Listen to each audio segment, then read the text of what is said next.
Okay, this problem has already been answered in another couple video answers where we're finding the area of this purple region with respect to x. So now this problem says we have to differentiate or actually integrate with respect to y.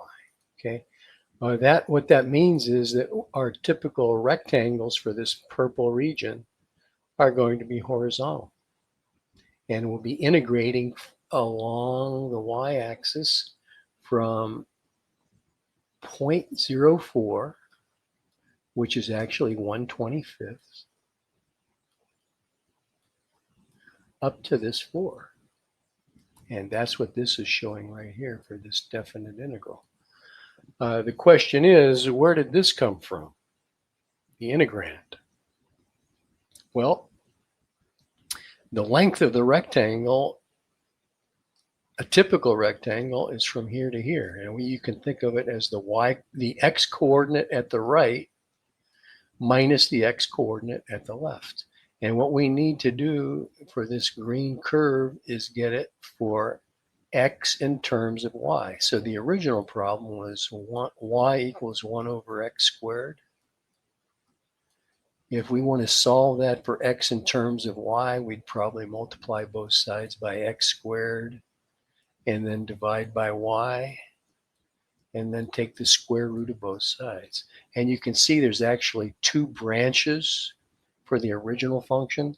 We're only interested in this right-hand branch, so we're going to say x equals 1 over the square root of y. The red branch would be minus 1 over the square root of y.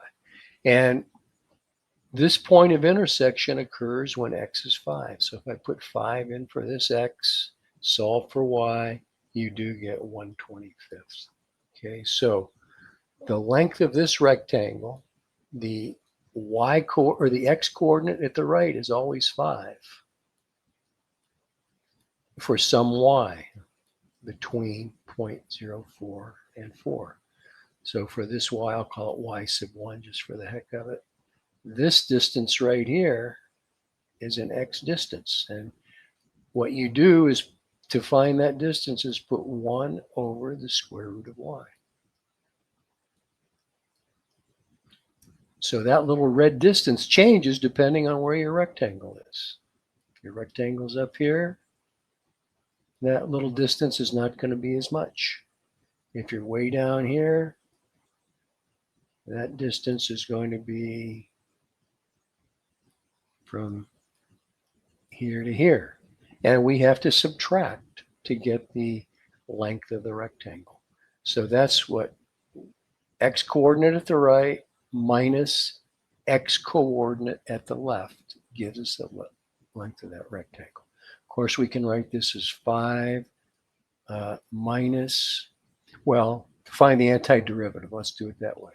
5y minus, raise the exponent by 1, would become 1/2,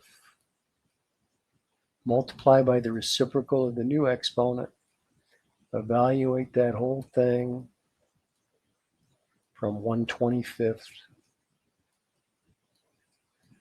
to 4. Okay, and so you put 4 in for y, subtract, put 1/25th in for y.